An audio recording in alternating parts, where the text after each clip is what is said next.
रात के लगभग 11 बज रहे थे। एक शांत सी दिखने वाली गली में अचानक एक घर की चारदीवारी के भीतर ऐसी चीख गूंजी जिसे सुनकर कोई भी आम इंसान दहल जाए। लेकिन हैरानी ये कि पड़ोसी उस आवाज को उतना ही सामान्य समझकर अनसुना कर गए, क्योंकि इस घर से चीखने चिल्लाने की आवाजें पहली बार नहीं आ रही थी। सुबह होते ही पुलिस कंट्रोल रूम में एक हैरान कर देने वाला कॉल आता है। साहब, मैंने एक कत्ल कर दिया है। कौन था वो मरने वाला? कौन थी वो जिसने फोन उठाकर अपना जुर्म खुद कबूल किया? और उस रात इस घर के अंदर आखिर ऐसा क्या घट गया कि बात सीधे खून खराबे तक पहुंच गई? एक इंजीनियर की रहस्यमयी मौत, एक परिवार जो दावे कर रहा है कि उन्होंने इज्जत बचाने के लिए ये कदम उठाया, और दूसरी तरफ आरोप की असली कहानी कुछ और ही है। आज हम आपको ले चलेंगे उसी घर के अंदर जहां हर दीवार, हर कमरा और हर चीख एक ऐसा राज समेटे बैठी है जो किसी भी इंसान की रूह कांपाने के लिए काफी है। नमस्कार मेरे प्यारे भाइयों और बहनों, मैं विवेक कुमार। क्राइम की कहानी के नए एपिसोड में आप सभी लोगों का हार्दिक स्वागत है। कहानी में आगे बढ़ने से पहले कृपया क्राइम की कहानी चैनल को सब्सक्राइब कर बेल आइकन जरूर दबा लें ताकि मेरे हर वीडियो का नोटिफिकेशन आपको मिलता रहे। तो चलिए आज की कहानी शुरू करते हैं। आज की कहानी उत्तर प्रदेश की राजधानी लखनऊ की है। 8 दिसंबर 2025 की सुबह लगभग 9 बजे के आसपास कंट्रोल रूम 112 में रोज की तरह फोन लगातार बज रहे थे। ड्यूटी पर बैठी ऑपरेटर श्रद्धा अपने सिस्टम पर रिपोर्ट दर्ज कर रही थी कि तभी एक कॉल फ्लैश हुआ। उसने रूटीन अंदाज में कॉल रिसीव किया। उत्तर प्रदेश पुलिस की 112 सेवा में आपका स्वागत है। हम आपकी क्या मदद कर सकते हैं? दूसरी ओर गहरा सन्नाटा था। श्रद्धा ने फिर से कहा, हेलो मैम, क्या आप सुन पा रही है? कुछ क्षण बाद बेहद धीमी कांपती हुई आवाज आई, मैंने एक कत्ल कर दिया है। लाश घर के अंदर रखी हुई है। श्रद्धा ठिठक गई। ऐसे कॉल अक्सर मजाक के तौर पर भी आते थे, इसलिए उसने संयम से दोबारा पूछा, मैम कृपया स्पष्ट बोलें, क्या आप ठीक है? उधर से वही बात दोहराई गई, मैंने एक कत्ल कर दिया है, लाश घर के अंदर है। अब श्रद्धा के चेहरे पर गंभीरता उतर आई। उसने धीरे आवाज में पूछा, मैम आपका नाम क्या है? आप कहां से बोल रही है? कृपया अपना पता बताएं ताकि हम आपकी मदद कर सकें। महिला ने बिना हिचक के अपना नाम, मोहल्ला और पूरा पता बताना शुरू कर दिया।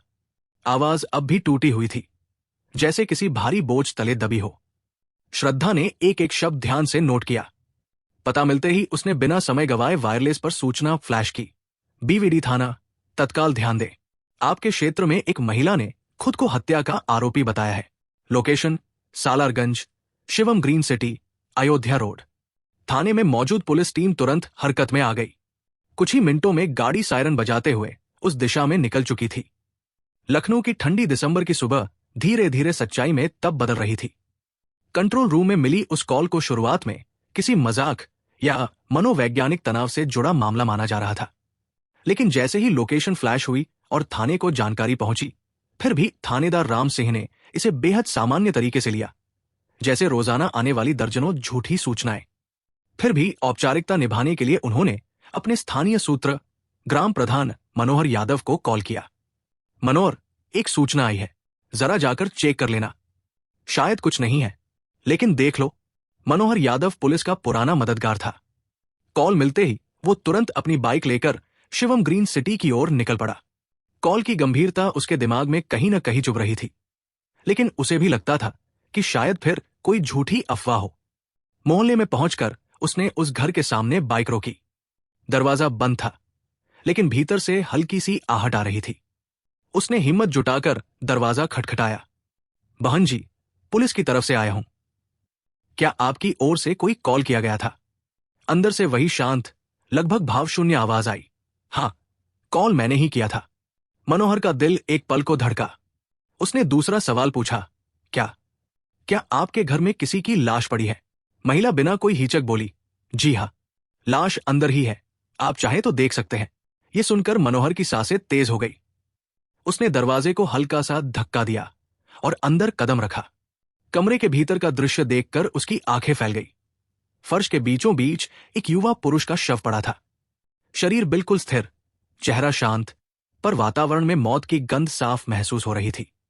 मनोहर जैसे किसी ने पीछे से धक्का दिया हो, तुरंत बाहर आया और थानेदार राम सिंह का नंबर मिलाया। साहब, सूचना सच है, लाश पड़ी है अंदर, जल्दी आइए। मनोहर की आवाज में डर और सच्चाई का वजन साफ था। अब मामला मजाक नहीं रह गया था। कुछ ही देर में बीवीडी पुलिस, एसएचओ, एसडीपीओ और फिर डीसीपी तक पूरी टीम मौके की ओर रवाना हो गई। सायरन बजाते हुए कई गाड़ियां शिवम ग्रीन सिटी के गेट से अंदर घुसने लगी। लोग घरों से बाहर झांकने लगे। हवा में तनाव महसूस होने लगा। पुलिस ने घर को घेर लिया। महिला शांत खड़ी थी, न रो रही थी, न घबराई हुई लग रही थी, जैसे सब कुछ पहले से तय हो। अंदर जाकर जब अधिकारियों ने शव का निरीक्षण किया तो पुष्टि हुई। उम्र लगभग 32 साल, नाम सूर्य प्रताप सिंह। शिवम ग्रीन सिटी के उस शांत से दिखने वाले घर के भीतर अब सब कुछ उलझने लगा था। पुलिस ने जब शव की जांच शुरू की तो पता चला कि सूर्य प्रताप सिंह की मौत कोई साधारण वार से नहीं हुई थी। शरीर पर कई गहरे घाव थे, जैसे किसी धारदार हथियार से लगातार वार किए गए हों। यह साफ था कि हमला बेहद गुस्से, डर या किसी गहरी दुश्मनी के कारण किया गया था। लाश को कब्जे में लेने के बाद फोरेंसिक टीम को बुला लिया गया। हर निशान, हर खून का धब्बा, हर चीज को सुरक्षित किया जाने लगा। इस बीच पुलिस उस महिला से पूछताछ कर रही थी जिसने खुद फोन करके हत्या की बात बताई थी, लेकिन उसकी आंखों में न कोई पछतावा था, न कोई दहशत। वो एक अजीब सी खामोशी में थी। जैसे जैसे जांच आगे बढ़ी, पुलिस को मृतक की पहचान मिली। सूर्य प्रताप सिंह, उम्र 32 वर्ष, पेशा इंजीनियर, लखनऊ की एवरीडे कंपनी में एग्जीक्यूटिव इंजीनियर के पद पर कार्यरत। सूर्य प्रताप मूल रूप से उत्तर प्रदेश के देवरिया जिले के रहने वाले थे। थाना बरहज, गांव परसिया भीखम, यही उनका पैतृक पता था। लेकिन परिवार लगभग 15 वर्ष पहले ही लखनऊ में बस गया था। उनके पिता नरेंद्र कुमार और मां उषा जानकीपुरम में रहते थे।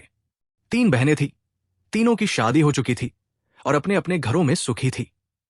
जब पुलिस ने नरेंद्र कुमार को फोन किया, पहली ही घड़ी में उनकी आवाज टूट गई। क्या क्या कह रहे हैं आप? सूर्य नहीं हो सकता।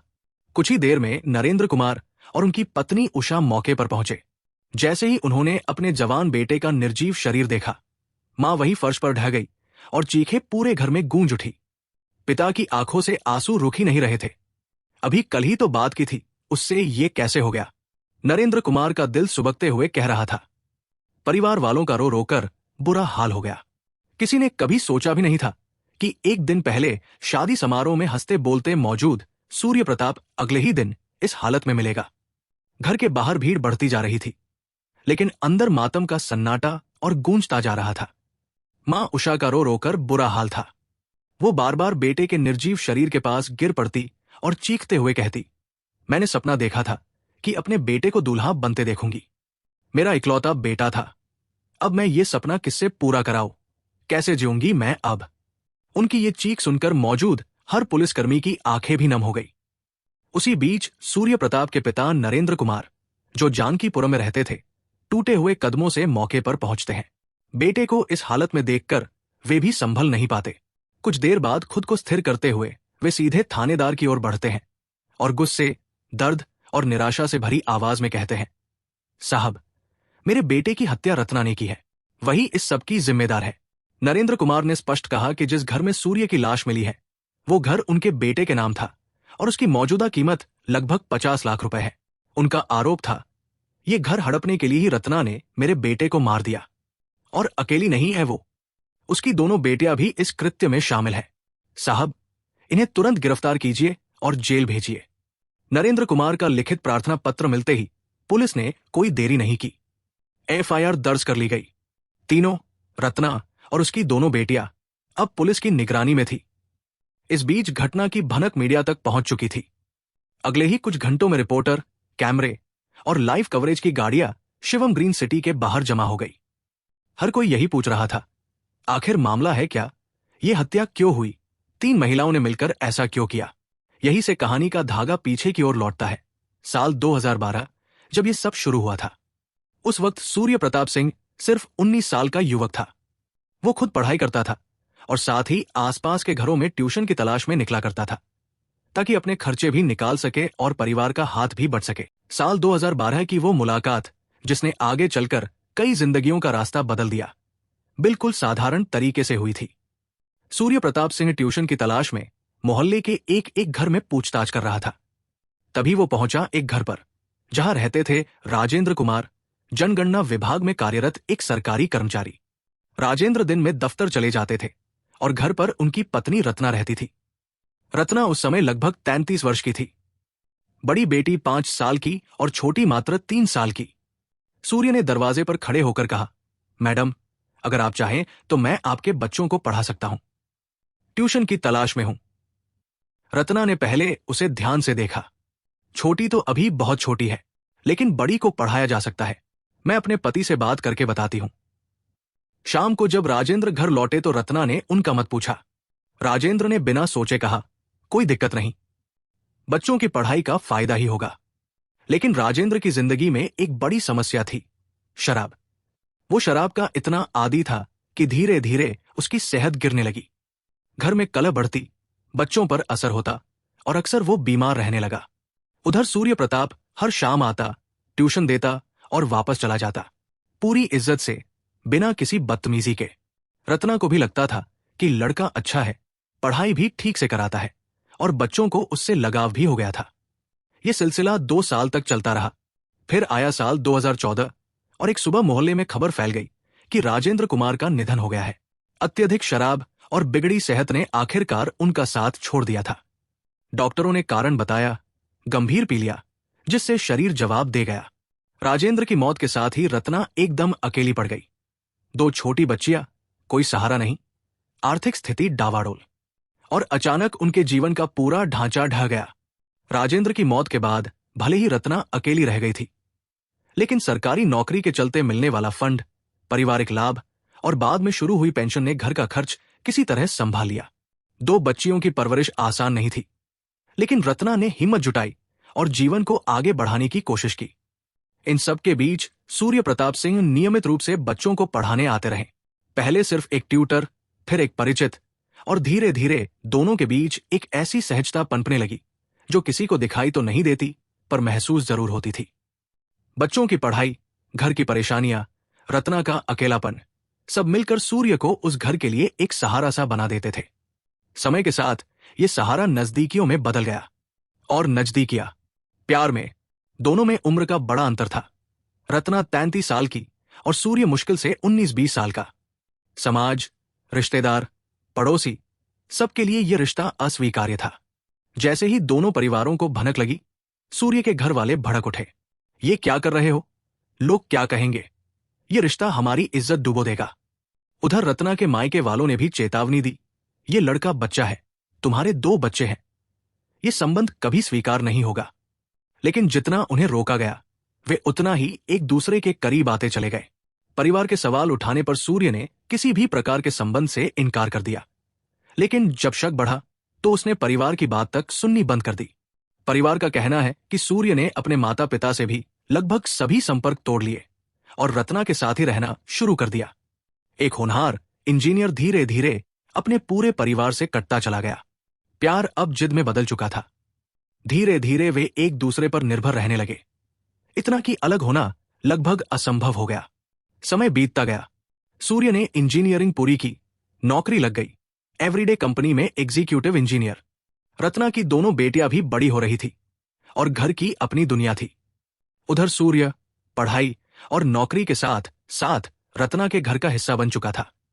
जब परिवार वालों की रोक टोक हद से ज्यादा बढ़ी, तब साल 2020 में सूर्य ने एक बड़ा फैसला लिया।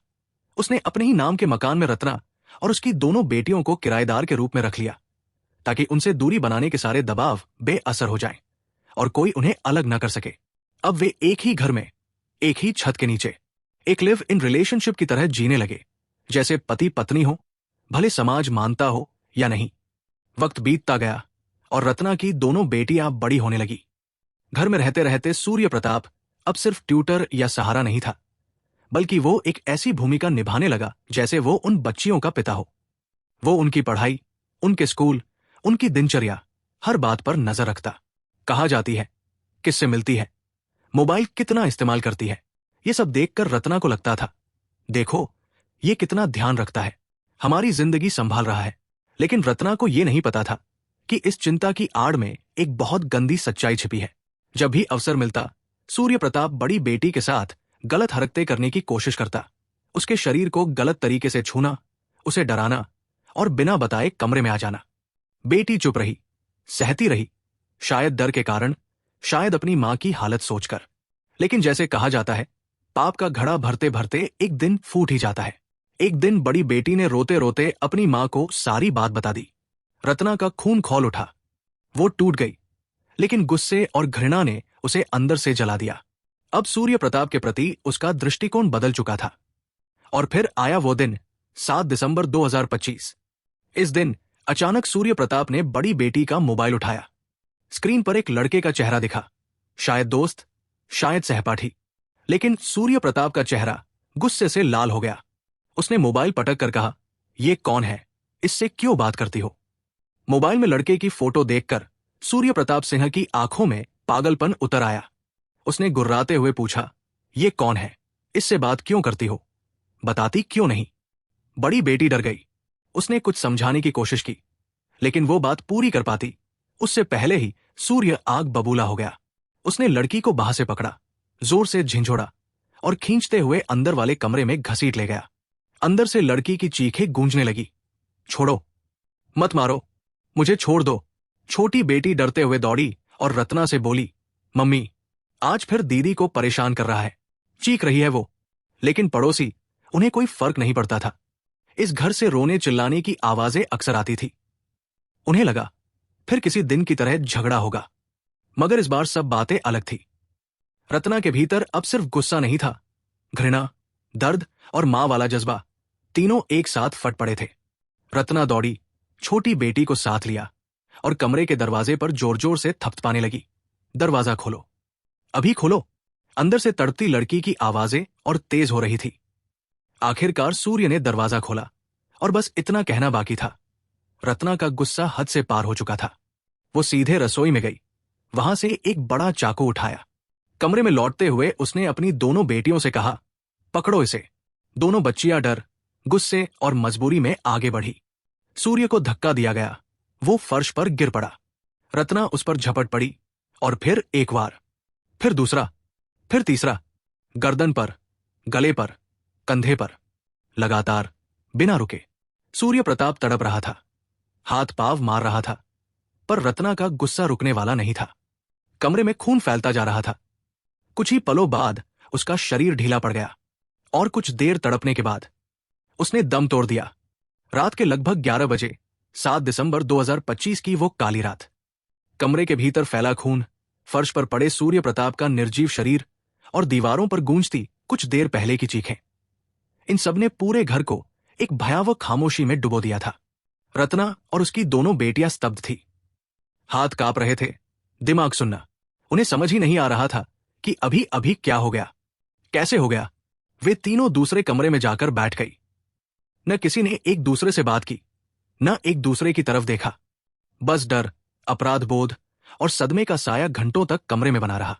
समय बीतता गया, 1 घंटा, 2 घंटे, 5 घंटे, पूरी रात गुजर गई। सुबह की रोशनी खिड़की पर छिपती उभरती रही और फिर घड़ी ने 8 दिसंबर 2025 सुबह 9 बजे दिखाया। आखिरकार रत्ना ने फोन उठाया, 112 डायल किया और वो शब्द बोले जिसने पूरे शहर को हिला दिया, साहब, मैंने एक कत्ल कर दिया है। और फिर पुलिस की गाड़ियां दौड़ पड़ी। जो हुआ था वो अब सिर्फ एक घर की दहशत नहीं था, पूरे लखनऊ की चर्चा बन चुका था। अब जांच शुरू हुई। क्या सच में दोनों बेटियां भी शामिल थी, या ये सब रत्ना ने अकेले किया? कहीं कोई और आदमी तो नहीं था अंदर? क्या हत्या अचानक आवेश में हुई, या इसके पीछे कोई और सच्चाई छिपी है? पुलिस का कहना है हर पहलू की जांच होगी, कोई भी कोना छोड़ा नहीं जाएगा। सूर्य प्रताप की मौत ने पूरे इलाके को हिलाकर रख दिया। एक पढ़ा लिखा, इंजीनियर, मेहनती युवक, उसकी हत्या की खबर आग की तरह फैल गई। मोहल्ला, मीडिया, सोशल मीडिया, हर जगह सिर्फ एक ही चर्चा, क्या एक मां ने अपनी बेटी को बचाने के लिए कत्ल कर दिया, या फिर क्या रत्ना ने सचमुच संपत्ति के लालच में हत्या की? उधर सूर्य प्रताप का परिवार टूट चुका था। उसके पिता नरेंद्र कुमार बार बार एक ही बात कहते, मेरे बेटे को फंसाया गया, घर हड़पने के लिए उसे मारा गया। उन्होंने पुलिस के सामने बड़ा दावा किया। उनका कहना था कि हत्या केवल रत्ना और उसकी बेटियों के बस की बात नहीं हो सकती, इसमें किसी तीसरे व्यक्ति की भूमिका भी हो सकती है। नरेंद्र कुमार की मांगे थी रत्ना के कॉल डिटेल्स की जांच, मोबाइल डेटा की पूरी रिकवरी, किससे मिलती थी, किससे बात करती थी, इसका विश्लेषण पड़े हुए घरों से सीसीटीवी फुटेज। उनका साफ आरोप था, मकान अपने नाम कराने और कब्जा करने के लिए ये पूरा खेल रचा गया है। दूसरी तरफ रत्ना का बयान बिल्कुल उल्टा था। मैंने ये कदम अपनी बेटी की इज्जत बचाने के लिए उठाया। वो मेरे बच्चे के साथ गलत हरकत करता था। दोनों पक्ष अपनी अपनी सच्चाइयां सामने रख रहे थे, लेकिन असली सच्चाई क्या है, ये सिर्फ पुलिस की गहन जांच ही उजागर करेगी। पुलिस का दावा भी यही है, बहुत जल्द पूरा घटनाक्रम साफ किया जाएगा और दोषियों को सजा दिलाई जाएगी। मंगलवार को सूर्य प्रताप का पोस्टमार्टम कराया गया। रिपोर्ट में यह बेहद स्पष्ट था। उसकी गर्दन की नस पूरी तरह से कटी हुई थी। सीने पर कई गहरे वार मिले। शरीर पर संघर्ष के निशान थे। डॉक्टरों ने विसरा सुरक्षित रखा ताकि यह भी पता लगाया जा सके कि कहीं उसे पहले नशीला पदार्थ तो नहीं दिया गया था। अब सवाल पूरे इलाके में तैर रहा है, एक पढ़ा लिखा, शांत स्वभाव वाला लड़का आखिर ऐसी दर्दनाक मौत का शिकार कैसे हो गया। देवरिया के परसिया भीखम गांव से लेकर लखनऊ की शिवम ग्रीन सिटी तक एक ही चर्चा है, क्या यह प्यार की त्रासदी थी या लालच की साजिश। ग्रामीणों का कहना है, सूर्य तो सीधा सादा लड़का था, मेहनती भी। उसे क्या पता था कि उसकी जिंदगी ऐसे मोड़ पर जाकर खत्म हो जाएगी। इस पूरे घटनाक्रम का अंत सिर्फ एक हत्या पर नहीं हुआ, बल्कि उन सवालों पर हुआ जो समाज, परिवार और इंसानी रिश्तों की गहराइयों में छिपे रहते हैं। रत्ना, जो अपनी बेटियों को सुरक्षित रखने की कोशिश कर रही थी, खुद ऐसी परिस्थिति में पहुंच गई जहां सही और गलत की रेखाएं धुंधली पड़ गई। एक तरफ एक मां का डर, गुस्सा और बेटी की पीड़ा थी, दूसरी तरफ कानून, समाज और इंसाफ की कठोर परिभाषाएं। सूर्य प्रताप सिंह की मौत ने न केवल एक घर उजाड़ा, बल्कि उन खामोश चीखों को भी उजागर किया जो अक्सर दीवारों के अंदर दब जाती है और कोई सुन नहीं पाता। रत्ना और उसकी बेटियां आज पुलिस और अदालत के सवालों के बीच है, और यह तय होना बाकी है कि वे अपराधी है, पीड़ित है या दोनों। लेकिन इतना तय है कि उस रात ने 3 जिंदगियों को हमेशा के लिए बदल दिया। और यह कहानी दिखाती है कि जब घर के भीतर ही विश्वास टूट जाता है तो उसके परिणाम सिर्फ एक परिवार नहीं, बल्कि पूरे समाज को हिला देते हैं। आज की कहानी बस यही तक। अब बारी कमेंट पढ़ने की है। आपने जब गूंगी का नाम लिया था ना, तभी मैं समझ गई थी कि आप यही वाली स्टोरी की बात कर रहे हैं। Very sad story. मैम, आपके सपोर्ट और प्यार के लिए दिल से धन्यवाद। मीरा राय मैम ने कमेंट किया है, विश्वासघात घटना। मैम, आपके सपोर्ट और प्यार के लिए दिल से धन्यवाद। रीता छेत्री मैम ने कमेंट किया है, इंसानियत को शर्मसार करने वाली कहानी। मैम, आपके सपोर्ट और प्यार के लिए दिल से धन्यवाद। संजना मुखर्जी मैम ने कमेंट किया है, doctor Samuel had sinister motives from the very beginning, that's why he relocated to Cynthia's apartment. Ma'am, I get what you are saying. It really does seem like Samuel's intentions were questionable from the start, especially considering he moved into Cynthia's apartment. Something about his behavior just doesn't add up. Ma'am, आपके support और प्यार के लिए दिल से धन्यवाद। माला कुमारी राय जी ने comment किया है, ऐसी औरत के क्या ही कहने, ऐसी चरित्रहीन औरत को तो 50 बार प्यार हो जाता है, वो भी इस हद तक कि पति की हत्या तक कर देती है। मैम, आपके सपोर्ट के लिए दिल से धन्यवाद। जमुना अटलूरी जी ने कमेंट किया है, शोहरत ने अहंकारी बना दिया। सर, आपके सपोर्ट और प्यार के लिए दिल से धन्यवाद। नाहिद खान जी ने कमेंट किया है, hi Vivek, the punishment for one woman's disgrace was borne by the entire family. What if that woman had maintained her character and lived happily with her husband and children? Ma'am, you raise an important point. It's unfortunate when the actions of one individual, especially a woman, are used to judge or punish an entire family. Ma'am, thank you very much for your support. Zahir Dawn जी ने comment किया है, नईमा को उसी वक्त शहजाद से अलग हो जाना चाहिए था जब उसे शहजाद की असलियत पता चली थी। सर, आपके सपोर्ट और प्यार के लिए दिल से धन्यवाद। स्मितल जी ने कमेंट किया है, मैम, आपके सपोर्ट और प्यार के लिए दिल से धन्यवाद। प्रदीप पाल जी ने कमेंट किया है, गुड स्टोरी टेलिंग। सर, आपके सपोर्ट और प्यार के लिए दिल से धन्यवाद। प्रीति कुमारी जी ने कमेंट किया है, आजकल न लड़के पर भरोसा किया जा सकता है न लड़की पर। यह महत्वपूर्ण जानकारी हम सबको देने के लिए आपका बहुत बहुत धन्यवाद। Thank you Vivek sir. Ma'am, आपकी बात बिल्कुल सही है। सच में आजकल किसी पर भी आंख बंद करके भरोसा करना मुश्किल हो गया है। मैम, आपके सपोर्ट और प्यार के लिए दिल से धन्यवाद। रिंकी देवी जी ने कमेंट किया है, लड़की अच्छी थी, लड़का अच्छा नहीं था। वो हरामजादा अपने बारे में ही सोच रहा होगा। मैम, जो अच्छे होते हैं वे हमेशा अच्छे ही साबित होते हैं, बाकी लोग अपनी फितरत दिखाई देते हैं। मैम, आपके सपोर्ट और प्यार के लिए दिल से धन्यवाद। राहुल जयकर जी ने कमेंट किया है, फर्स्ट लाइक, कमेंट, व्यू विवेक जी। सर आपके सपोर्ट और प्यार के लिए दिल से धन्यवाद। नेहा ऑफिशियल नाम की आईडी से कमेंट आया है, very nice story, I am Neha from Hyderabad. Ma'am आपके सपोर्ट और प्यार के लिए दिल से धन्यवाद। समीनास जी ने कमेंट किया है, अजीब पागल आदमी था ये, जब इसकी शादी हो चुकी थी तो फिर लड़की के पीछे क्यों पड़ा था। मैम सच में समझ नहीं आता ऐसे लोगों का दिमाग कैसे चलता है। शादीशुदा होकर भी किसी लड़की के पीछे पड़ना बिल्कुल गलत है। मैम आपके सपोर्ट और प्यार के लिए दिल से धन्यवाद। कोमल प्रसाद जी ने कमेंट किया है, कब तक ऐसी सोच की वजह से माँ बाप अपने ही बच्चों के कातिल बनते रहेंगे, कभी जात पात के नाम पर तो कभी पढ़े लिखे होने या कामकाज के कारण। जब बेटी किसी लड़के के साथ खुश है तो माँ बाप उसी में खुश क्यों नहीं हो सकते। उन्हें क्या चाहिए, यही न कि उनकी बेटी खुश रहे और उसी खुशी में वे भी खुश हो जाए। मैम बिल्कुल सही कहा आपने, जब तक समाज पुरानी सोच से बाहर नहीं आएगा तब तक ऐसी दर्दनाक घटनाएं होती रहेंगी। मैम आपके सपोर्ट और प्यार के लिए दिल से धन्यवाद। रितिका राजपूत जी ने कमेंट किया है, ये कहानियां सुनते सुनते मैं बहुत शकी हो गई हूं। मैम कभी कभी ज्यादा सुनने से वाकई मन में शक पैदा हो जाता है, लेकिन सब बातों को दिल पर मत लिया करो। मैम आपके सपोर्ट और प्यार के लिए दिल से धन्यवाद। करिश्मा मौर्य जी ने कमेंट किया है, मैम आपके सपोर्ट और प्यार के लिए दिल से धन्यवाद। मोंटू राजपूत जी ने कमेंट किया है, सोशल मीडिया का सही इस्तेमाल आ गया तो ठीक है, नहीं तो ये सबके लिए नुकसानदायक साबित हो सकता है। सर बिल्कुल सही कहा, सोशल मीडिया तभी फायदेमंद है जब हम इसे समझदारी से इस्तेमाल करें। सर आपके सपोर्ट और प्यार के लिए दिल से धन्यवाद। पी सरिता जी ने कमेंट किया है, सो सैड, मैम आपके सपोर्ट और प्यार के लिए दिल से धन्यवाद। सुरजीत सोही जी ने कमेंट किया है, वेरी सैड, पेनफुल, सर आपके सपोर्ट और प्यार के लिए दिल से धन्यवाद। रोए सुब्बा जी ने कमेंट किया है, I am a big fan of you sir, sir आपके सपोर्ट और प्यार के लिए दिल से धन्यवाद। प्रतिमा आर्यल जी ने कमेंट किया है, मैम आपके सपोर्ट और प्यार के लिए दिल से धन्यवाद। मोहम्मद जी ने कमेंट किया है, भट्टी कनाडा, सर दुनिया बड़ी जालिम है, सर आपके सपोर्ट और प्यार के लिए दिल से धन्यवाद। मेरे कुछ भाई और बहन ऐसे भी हैं जो डेली के लिसनर हैं, हर वीडियो को देखते हैं और कमेंट करते हैं, जैसे विवेक कुमार जी, श्याम बहादुर गुप्ता सर, विनोद राजपूत जी, गणेश सौद जी, स्मितल जी, मुकेश शर्मा जी, सत्यनारायण लहरे जी, अलक जोत सिंह जी, सनी भंडारी जी, जफर खान जी और सभी भाई बहनों को शुक्रिया जो मेरे वीडियो को लाइक, शेयर और कमेंट करते हैं। आप लोग ऐसे ही अपना प्यार बनाए रखिए। मैं आप लोगों के लिए रोज नए वीडियो लाता रहूंगा। कहानी को लास्ट तक सुनने के लिए आपका धन्यवाद।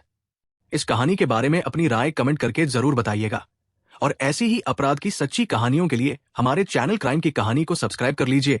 कहानी को लाइक और शेयर जरूर करें। धन्यवाद।